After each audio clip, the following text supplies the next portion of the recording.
De musique sur le site de la faculté de Grandmont. Voici un laboratoire de machines musicales.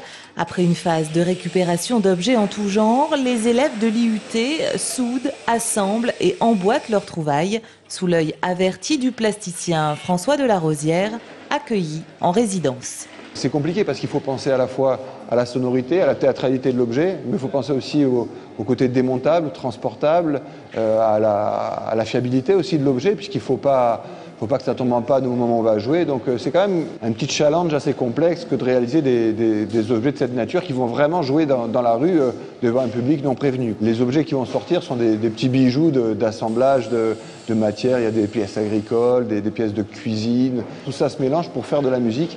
Et on a une variété de machines mélodiques et de machines rythmiques. Avant de participer à des aubades mécaniques itinérantes dans l'agglomération fin mai, l'heure est au dernier réglage et à la vérification des matériaux.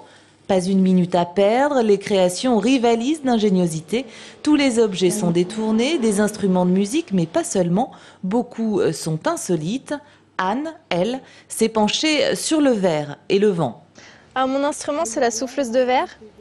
Elle consiste à envoyer de l'air dans les réserves d'air qu'il y a là, donc les extincteurs et une cuve.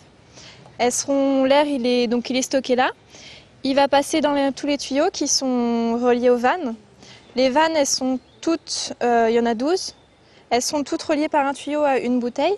Et en ouvrant une vanne, ça va faire un bruit dans une bouteille. Si la réalisation de ces machines musicales comptera dans la moyenne annuelle des étudiants, le challenge n'est pas que scolaire. L'objectif de ces mois de travail est un concert dit de la symphonie mécanique qui se tiendra le dernier week-end de mai, place de la Résistance à Tours.